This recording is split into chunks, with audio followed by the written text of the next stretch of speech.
Saya ingin bertanya, apakah setiap keuntungan atau ganjaran yang dimaksud George Humans ini juga, apakah setiap keunggulan atau ganjaran yang dianggap George Humans ini, apakah yang berkaitan dengan ganjaran yang datang waktu itu juga, atau dalam konteks fenomena selama kehidupan, atau juga berkaitan dengan transendental? Apakah keuntungan yang selalu diharapkan oleh manusia ketika mereka ingin menjalin komunikasi sosial dengan lawan jenisnya itu, apakah dia mengharap keuntungan yang sifatnya akan segera datang, atau yang datang waktu ketika dia hidup di dunia, atau juga termasuk juga keuntungan yang diperoleh ketika misalnya di akhirat atau lain sebagainya gitu. Oke, seperti ini. Pada lumrahnya, mungkin saya harus pertegas kembali kepada teman-teman. Ini untuk Kak Fakih memperjelas menggunakan kata keuntungan itu. Tapi saya gak mau menggunakan kata ganjaran. Bahaya. Tahu hilang nggak belakangnya. Jadi gini. Iya, mau politik, makanya saya gak pakai ganjaran, dibuat aja gitu. Ada sebagian, kalau berbicara tindakan, sebagian seorang itu mendapatkan melanjutkan tindakannya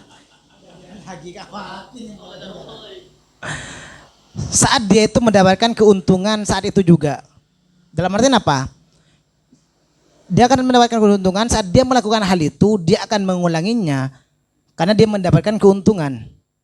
Katakanlah, dulu itu ada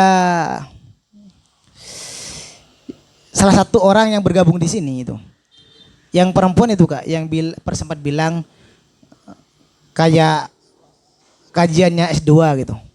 Perempuan dulu, penaktif. Ya orang Ketapang itu. Iya, dia itu kan memang kenal dulu, sempat baca story, sempat lihat story saya, ketertarikan masuk sini. Dan curhat, memang katanya mendapatkan keilmuan. Dia mendapatkan itu spontan. Setelah di sini dia dapat. Dia berulang kali datang. Karena dia mendapatkan nilai, salah satunya demikian. Jadi ada kalanya seorang itu mendapatkan bahkan lebih sering.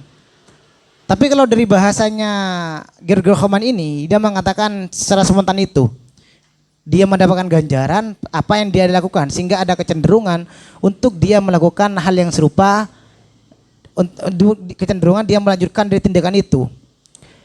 Tapi kalau dalam proporsi stimulus itu justru sifatnya jangka panjang itu. Iya, dia akan melakukan hal yang demikian, akan melakukan di masa yang akan datang jika pada masa lalunya dia diuntungkan. Salah satu contohnya misal dalam dunia pendidikan, seorang peserta didik itu dia akan senantiasa melakukan hal yang sama di masa lalu.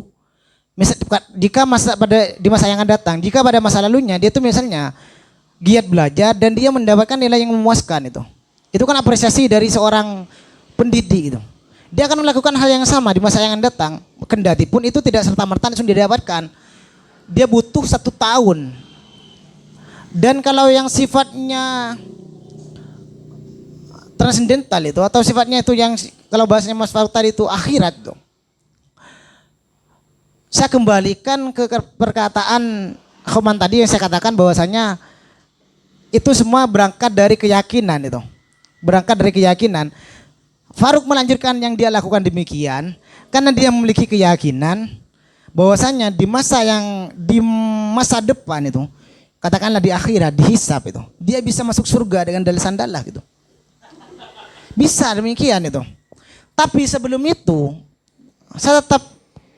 saya memahami bahwasanya seseorang itu tetap akan melakukan tindakannya kendati pun keuntungan bisa dia dapatkan di masa yang akan datang itu. Saya meyakini apa yang disampaikan oleh Khoman ini dimaksud bahwa setiap tindakan itu pasti mendapatkan keuntungan jika itu dijalankan. Faruk bisa saja mendapatkan, mungkin yang diiming-imingi ke Faruk sekarang itu surga, Ya kan Faruk ya? Tapi di lain sisi mungkin setiap Faruk itu melaksanakan kegiatan pengabdiannya, dia merasakan ketenangan. Dia merasakan utuh sebagai ustadz. Nah, itu kan perasaan, kalau bahasa yang tadi itu perasaan kesenangan, kebahagiaan jiwanya. Karena memang kan seorang bisa jadi dia tuh mendapatkan kesenangannya kalau dia diberikan predikat pada dirinya.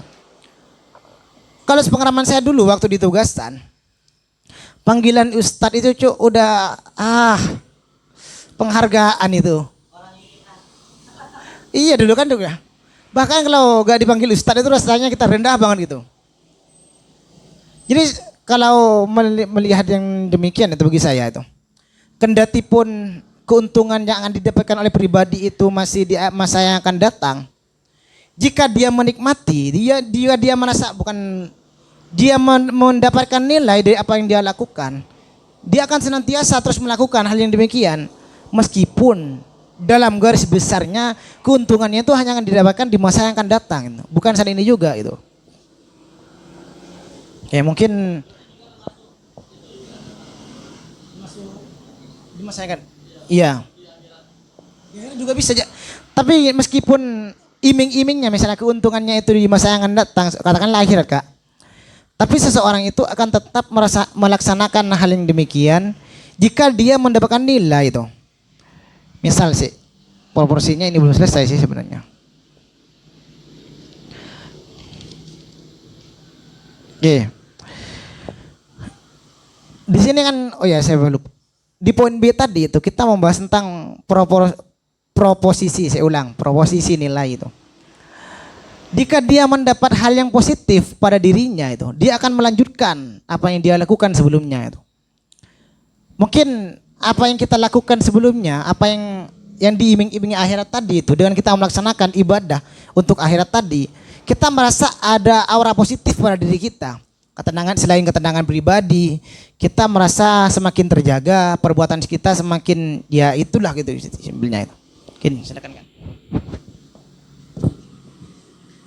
Saya mencoba kaitkan dengan kajian empati ya, dalam psikologi itu. Memang secara konsekuensi ketika kita melakukan empati, kita memberikan tindakan kepada orang lain dengan harapan ketika di akhirat kita akan mendapat imbalan. Saya contohkan kasus, kita memberikan imbalan berupa materi uang kepada pengamen, pengemis. Memang secara konsekuensi sikap empati ini itu akan berdampak pada kesejahteraan individu, kebahagiaan, kesenangan, kedamaian batin. Nah, tapi terkadang banyak pula orang yang tidak mencapai pada level ini sehingga dia memang memberikan sesuatu, uang, materi kepada orang lain, tapi memang harapannya untuk ketika dia mendapat ganjaran ketika dia sudah di akhirat nanti. Padahal secara dia melakukan tindakan, dia memberikan uang, dia itu gak merasa senang, gak merasa tenang. Tapi memang harapannya selalu kembali ke akhirat tadi. Dia tidak merasa senang sebenarnya ketika memberikan, terutama kepada orang-orang yang secara pendapatan itu di bawah rata-rata. Mereka hanya ingin memberikan, gak ada ketenangan, gak ada kesenangan. Tapi memang harapan dia itu adalah dia berharap bahwasanya tindakan tersebut dapat mendapatkan ganjaran ketika sudah di akhirat tadi. Itu banyak juga yang seperti itu. Tapi memang tidak selalu terulang. Tapi kerap terulang gitu loh. Tapi tidak selalu terulang tindakannya tersebut. Kajian di siang hari ini merupakan sesi terakhir ya di bulan Oktober mengenai apa? Filsafat sosiologi. Ya, yang dimana kebetulan hari ini membahas tentang Geert Humans, tidak pakai Paris. Oke.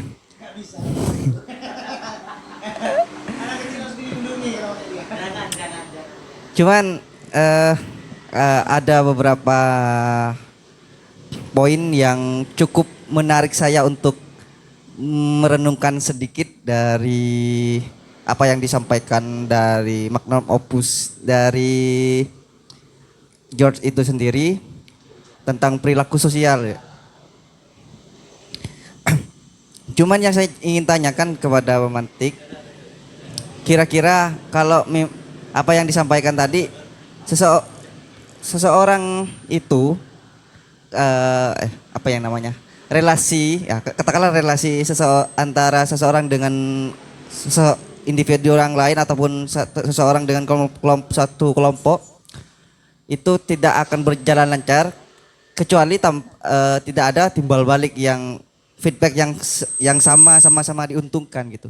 Cuman bagaimana kalau fenomenanya yang terjadi bukan karena sama-sama diuntungkan, cuman karena ada pengaruh faktor-faktor yang lain.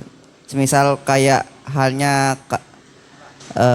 karena sebuah kepercayaan lah, atau karena diakibatkan oleh sebuah pemahaman yang memaksakan untuk dia tetap berusaha tetap menjalin hubungan yang katakanlah tetap berjalan dengan harmonis, walaupun kalau tadi sangat kalau kata Hotman Kurt Homans itu hubungan tersebut tidak akan berjalan lancar kalau tidak ada timbal baliknya. Tapi kalau hal tersebut tetap sebuah hubungan tersebut tetap berjalan lancar walaupun tidak ada timbal balik yang katakanlah menguntungkan. Cuman karena ada terpaku karena tekanan misalnya, bukan tekanan lah, kayak itu merupakan imbas dari memahami salah satu ideologi misal, atau pemahaman ataupun hal paradigma ya kayak gitulah, atau sejenisnya lah. Nah, itu kira-kira gimana itu? Ini menarik sih untuk teman-teman kita diskusikan itu. Kalau kita berbicara bahwasanya seorang itu akan cenderung melakukan perbuatan yang sama jika mendapatkan keuntungan itu, baik itu sifatnya materi atau non materi gitu. Nah, misal yang diiming-imingi akhirat tuh, saya tadi menyinggung masalah nilai positif dan sebagainya.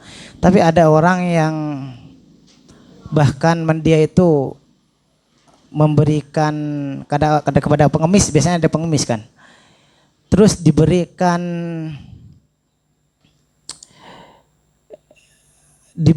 dia itu senantiasa memberi itu kepada pengemis, tapi dia tidak mendapatkan ketenangan, katakanlah ketenangan, atau mungkin simpelnya keterpaksaan enggak ya, tapi dia hanya memiliki satu keyakinan gitu, di masa yang akan datang nanti dia akan menuai hasil dari yang dia berikan itu.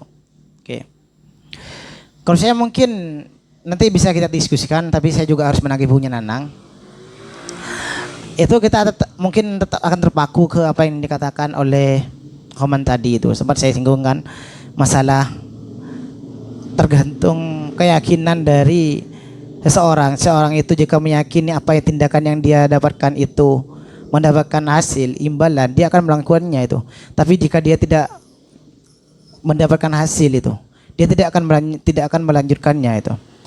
Mungkin secara spontan dia tidak mendapatkan hasil itu, tapi mungkin akibat pengulangannya itu, meskipun dalam keterpaksaan, mungkin dia merasa dia terlalu yakin bahwasanya di masa yang akan datang dia itu mendapatkan hasil dari pemberiannya terhadap pengemis. Kendati waktu dia itu penyerahan terhadap pengemis, hatinya itu tertekan. Apa yang nanti saya mau belikan rokok kalau dikasih pengemis dan sebagainya itu. Mungkin yang demikian. Ini menarik, nanti kita mungkin perjelas lagi. Tapi tadi ada kata Nanang, ada satu pribadi ya, yang dia itu tetap bertahan, katakanlah kekal di dalam satu kelompok, tapi bukan atas dasar untung rugi gitu. Dia itu bertahan mungkin karena tekanan. Ini sekedar kelompok ya, Nang. Enggak, soalnya kalau ada juga orang yang bertahan dalam tekanan, tapi dia dapat gaji itu di perusahaan, dia bertahan. Katakanlah organisasi yang ya, iya, katakanlah gitu. Nyerempet sedikit kan nggak apa-apa. Ada seseorang yang bertahan dalam suatu seperti organisasi, dia itu sebenarnya merasa tidak mendapatkan keuntungan pada pribadinya itu, sehingga dia itu bertahan karena keterpaksaan, misalnya perbedaan ideologi gitu, atau perbedaan pandangan itu. Jadi kalau hal ini teori Hohmann sudah tidak relevan gitu. Gitu Nang ya. Pernyataan mau tadi sebenarnya gitu. Oke. Jadi memang yang saya katakan tadi itu ya. Teori Hohmann itu memang juga dimantik dari teori behavior itu. Nah, berbicara kebertahanan, dia itu bertahan, ini memang mungkin bagian dari faktor sifat ekologis dari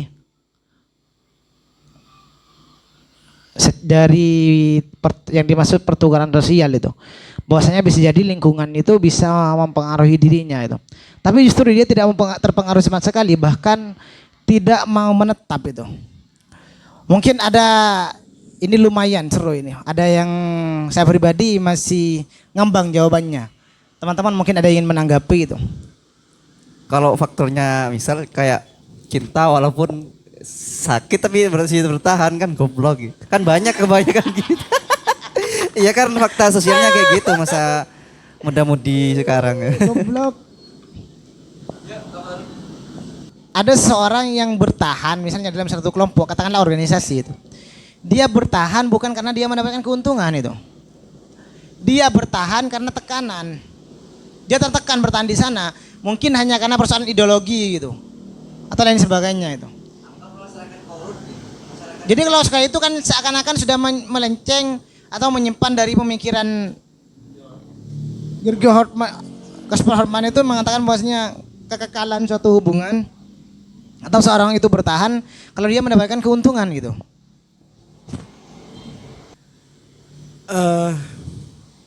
George Hohmann tentang teori pertukaran sosial ya.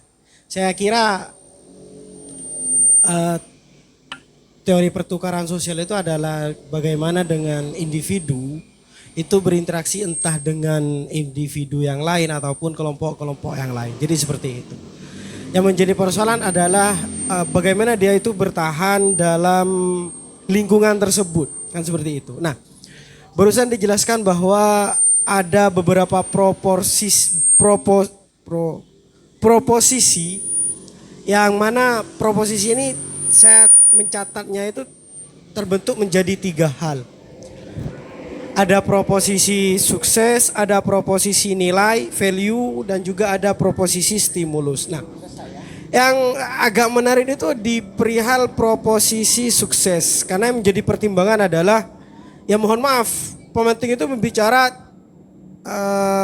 interaksi ataupun feedback, timbal baliknya adalah materi. Yang mana materi itu bukan bentuk dari uang saja, kan seperti itu. Nah, hanya saja dengan keadaan ataupun realitas sekarang, manusia secara sifat humanisme, secara sifat nature-nya, alamiahnya, dia beranggapan bahwa yang menjadi feedback itu adalah untung. Kalau rugi, wis bodo amat, kan kayak gitu. Jadi saya melihatnya adalah interaksi sosial ataupun pertukaran sosial dari George Hohmann itu adalah bagaimana kita menambahkan untung. Kalau rugi ya kita harus berusaha mencari hal yang lain di situ. Nah, di proposisi sukses dia beranggapan bahwa ada semacam tindakan dari suatu individu dengan kelompok yang lain dan yang dilihat itu adalah hasil. Ketika hasil maka akan ada pengulangan dari tindakan tersebut. Nah, yang menjadi pertanyaan adalah George Hohmann tidak melihat niat dari setiap individu. Semacam hanya sebatas hasil untung rugi, maka bagaimanapun manusia tetap untuk untung, ya, untuk mendapatkan feedbacknya itu. Nah, saya kira perihal niat ya kan, maka akan lanjutan itu di proposisi nilai. Kalau pakai pendekatan aksiologis itu kan terbagi menjadi dua kan, ada nilai etika, ada nilai estetika. Nah, yang menjadi persoalan adalah ketika nilainya ini hanya saja dari George Holman itu beranggapan bahwa yang penting adalah nilai positif dengan dijelaskan contoh-contohnya dan sebagainya. Lah, lantas bagaimana ketika nilai tersebut, value tersebut itu berdampak negatif, tapi bernilai di situ. Nah, ini bagaimana pendapat George Holman nantinya? Apakah akan ada interaksi lagi? Negatif cuma bernilai. Apakah ini lagi aslinya teori pertukaran sosial ini ketika diterapkan dalam pacaran, pertanyaannya pacaran untung rugi apa tidak? Lo dapat itu lo untung apa enggak gitu? Apakah untung bar. Apakah apakah dia dengan melakukan beberapa hal rugi dan sebagainya? Nah, ini bagaimana dengan teori pertukaran sosial itu ketika diterapkan dalam pacaran? Oke. Oh ya, nah ya mungkin dari Bapak psikolog nantinya. Gini bagus. Nang.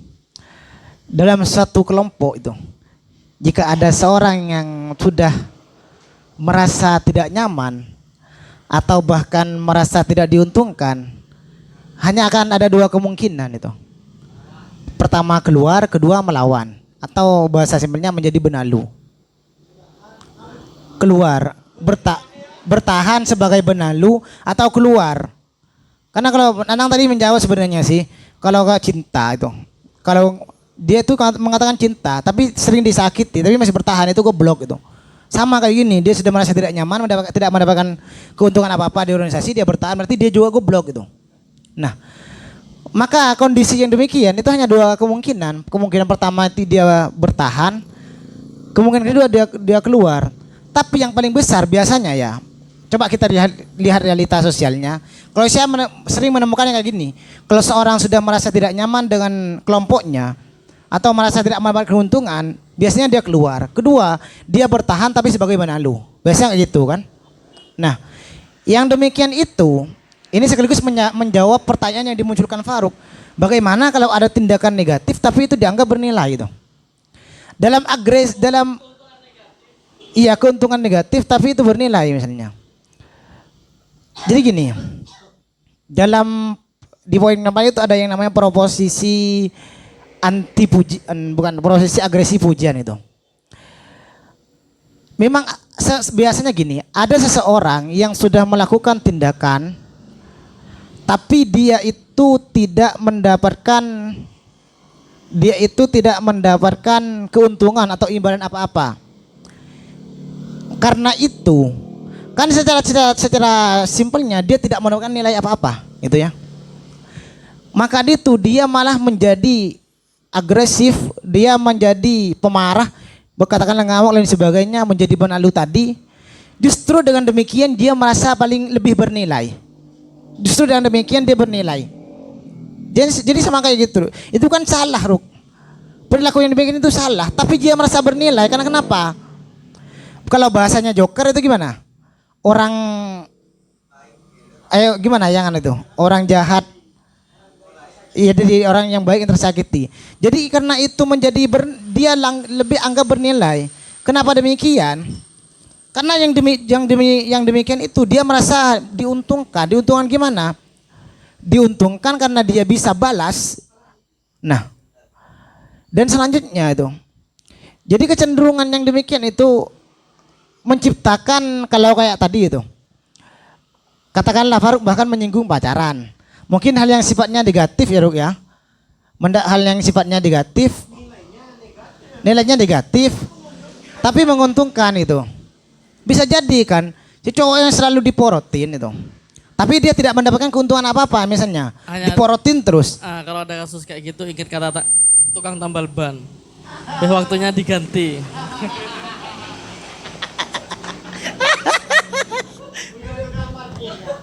Anjir.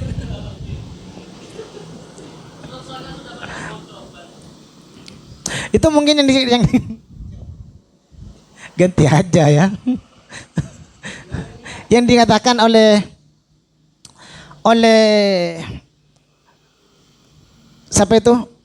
George Harman itu yang disebut sebagai frustasi. Kefrustasiannya dia diwujudkan dengan hal yang meskipun itu nilainya negatif, meskipun itu perilaku negatif, tapi itu dianggap bernilai baginya. Salah satu contohnya diporotin terus-terusan. Tapi dia dari si cewek gak dapatin apa-apa.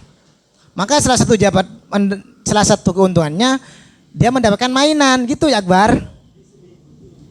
Nah, kedua sama halnya dengan yang punya siapa tadi itu? Punya Danang itu. Lebih seringnya biasanya kalau sudah merasa tidak nyaman, sudah merasa tidak mendapat keuntungan di suatu organisasi, itu bisa jadi keluar, bisa jadi bertahan tapi jadi benalu itu. Itu dianggap lebih bernilai karena itu menuntaskan ekspresinya, balas dendamnya dia itu. Itu bentuk kefrustasian dan kemarahannya gitu. Oke, ada dua hal yang saya ingin tanggapi di sini. Sepertinya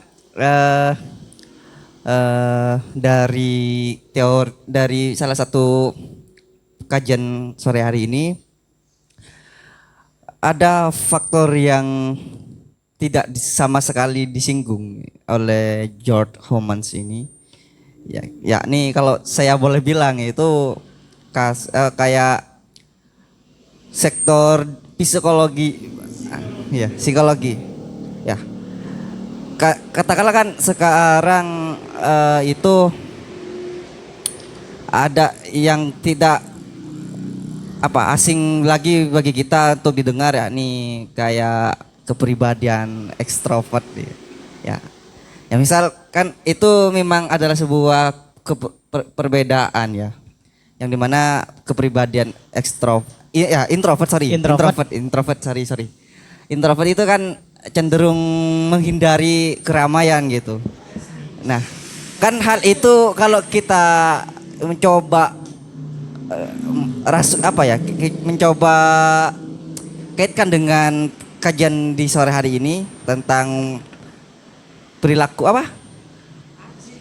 pertukaran sosial, yang dimana pertukaran sosial itu akan bertahan apabila ada hal yang diuntungkan. Nah, kalau seperti itu bagi kepribadian yang introvert, jikalau berkumpul dengan orang atau berkumpul dengan orang yang ekstrovert gitu. Misalnya di sekolah gitu. Kan jatuhnya gimana gitu. Dia tidak mendapatkan keuntungan loh. Bahkan dia merasa kayak terasingkan, terisolasi gitu. Dan yang kedua dari pembahasan kali ini tentang pertukaran sosial ya. Kadang kasus yang lain ya kepada pemantik. Contoh kasus yang terbaru kemarin itu ada seorang anak SMP di Cilacap yang melakukan bullying terhadap temannya sampai harus mendekam di penjara gitu. Nah, kan katakanlah kita kembali coba usut sedikit saja gitu. Si korban gitu niatnya kan untuk bersekolah gitu, untuk bersekolah, untuk mendapatkan kelayakan untuk mendapatkan ilmu gitu. Cuman dia tidak memiliki lingkungan yang baik kepada si korban itu, sehingga mendapatkan perilaku bullying. Nah, dia mau berhenti, dia eman nih, karena ya itu di mana lagi, itu tempat yang bagus loh, maksudnya pendidikan gitu. Dia kalau masa mau berhenti bersekolah gitu kan, enggak gitu, enggak mungkin, rugi udah banyak biaya yang sudah dikeluarkan gitu, alasan-alasan yang seperti itulah kira-kira. Tapi kalau tidak berhenti, dia selalu mendapatkan perilaku yang tidak mengenakan gitu. Itu bagaimana ya? Saya ingin menambah ya berkaitan dengan yang pertama tadi masalah kepribadian. Ya, terkadang kepribadian itu juga perlu dilibatkan dalam bagaimana tindakan sosial itu terjadi. Nah, dalam kasus seperti ini, George Humans itu kan mengatakan bahwasanya seseorang cenderung akan bertahan membangun relasi sosial ketika hal tersebut berdasarkan atas distribusi keuntungan. Akan bertahan dan cenderung dilakukan pengulangan berulang-ulang kali. Tapi bagi seorang yang kepribadian introvert, kata Nanang tadi, itu keuntungan itu ada. Keuntungan itu sudah pasti ada, sudah di depan mata. Cuma tindakan untuk mencapai keuntungan itu yang enggak ada. Padahal keuntungan itu sudah ada. Artinya apa? Artinya tidak semua relasi sosial yang akan menghasilkan keuntungan itu akan selalu dicari oleh manusia. Karena bagi seorang introvert itu ya, mereka itu di banyak kesempatan mereka itu terkadang mengesampingkan keuntungan tadi ketika harus melibatkan orang lain dalam komunikasinya. Mending dia tidak mau ngambil keuntungan. Yang penting dia nyaman dengan dirinya sendiri. Contohnya dalam dunia pendidikan, ini kerap kali saya temukan ketika saya menerapkan token ekonomi, saya mengatakan kepada mahasiswa, bagi yang bisa menjawab boleh pulang duluan. Saya yakin dari 100% mahasiswa, 60 mahasiswa itu pasti bisa menjawab. Tapi gak ada yang berani. Padahal sudah saya kasih imbalan. Ada distribusi keuntungan yang sudah saya kasihkan ke mereka. Mereka tidak mau menjawab karena mereka bukan gak tahu, mereka tahu. Cuma karena mereka tidak mau melakukan tindakan tersebut karena emang ada yang pemalu, ada yang tertutup dan kepribadian seperti itu. Contohnya lagi, ketika dalam perusahaan, saya sebagai seorang karyawan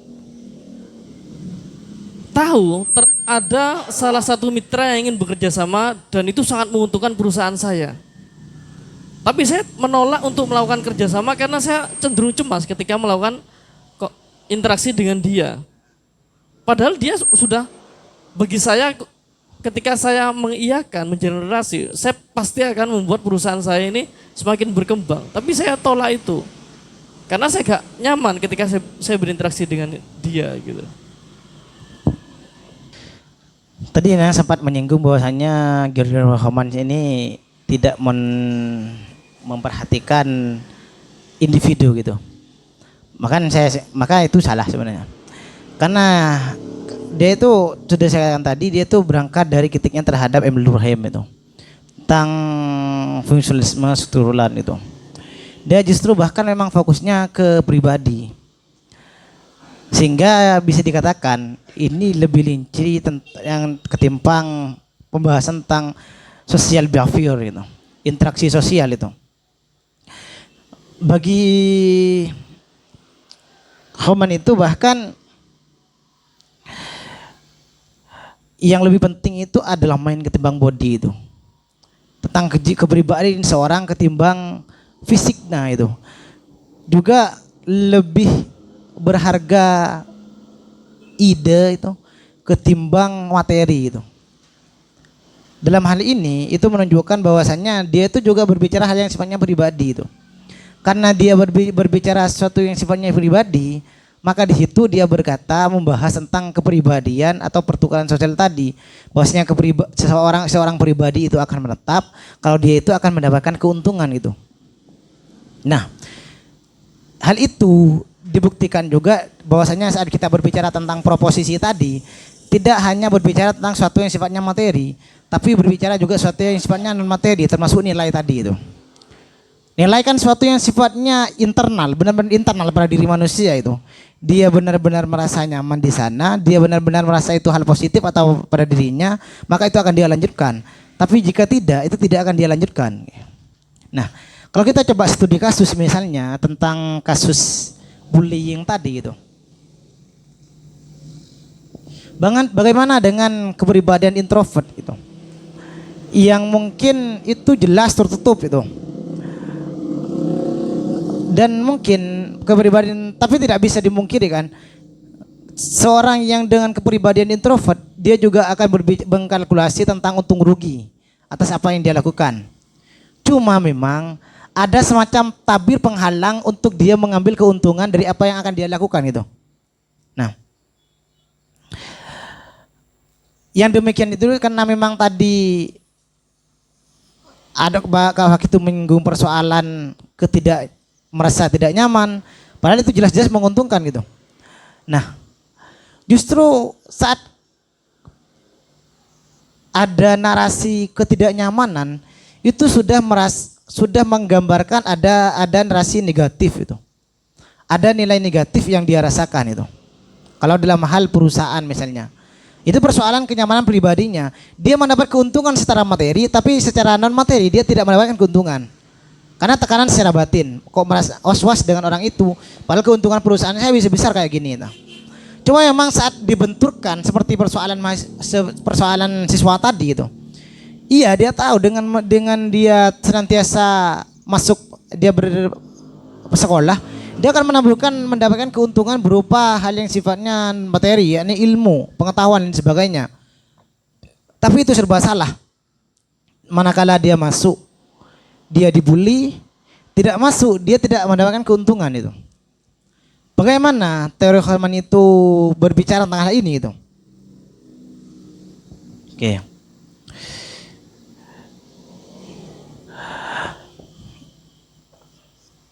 Yang tidak bisa kita lepaskan dari teori Kahneman itu bahwasanya Kahneman itu berbicara tentang Kahneman itu ya, tentang hakikat pribadi ya.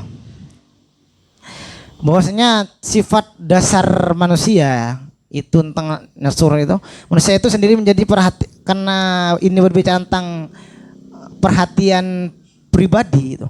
Maka Kahneman itu juga sebenarnya membahas tentang hal yang sifatnya psikologi itu. Oke. Pendidikan masuk sekolah itu menjamin keuntungan secara keilmuan itu. Tapi masuk sekolah, apa itu menjamin keuntungan dia secara psikologi gitu? Dengan adanya bullying tadi gitu. Maka memang serba salah, apalagi dengan pribadian introvert. Tapi saya yakin mungkin ini akan sama-sama menjadi bumerang itu. Kalau dia tidak masuk, dia tidak mungkin memiliki ketentangan jiwanya, psikologisnya, tidak dibully dan sebagainya. Tapi kalau dia masuk, dia tidak masuk, dia tidak mendapatkan ilmu. Tapi kalau dia masuk, dia mendapat ilmu, tapi ketentraman jiwanya itu tidak ada. Itu adalah bumerang bagi dirinya. Tapi sekali lagi pembahasan, karena ini berbicara individu, terlebih memang yang dianggap oleh Kahneman itu dari Emil Durkheim itu karena menyampingkan psikologi itu. Kalau saya dikasih pilihan kayak gitu itu, anggap saya mewakilkan Kahneman itu, kan agak mungkin kan Kahneman menjawab sendiri gitu, mewakili Kahneman itu, karena ini berbicara secara individu, maka lebih baik dia tidak sekolah gitu. Iya, karena ini persoalan keuntungan pribadinya itu.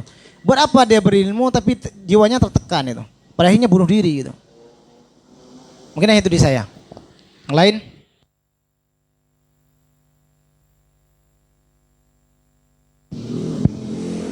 Cek.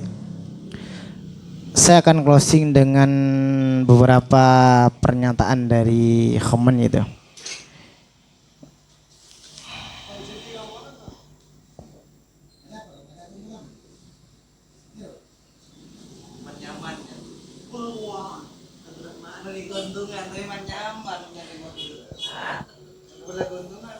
Pada dasarnya ya, manusia itu sebenarnya tidak ingin mencari keuntungan yang sifatnya maksimum itu. Tetapi mereka senantiasa ingin mendapatkan keuntungan dari adanya interaksi yang mereka lakukan dengan manusia lain gitu. Dan manusia tidak semuanya itu bertindak secara rasional saja itu. Tetapi dalam setiap hubungan dengan manusia, setiap hubungan antar individu dengan manusia yang lain, mereka senantiasa berpikir untung rugi. Mungkin hanya itu dari saya. Apabila ada kesalahan itu dari setan, apabila ada kebenaran itu dari Tuhan saya. Akhirnya di saya, billahi taufiq wal hidayah. Wassalamualaikum warahmatullahi wabarakatuh.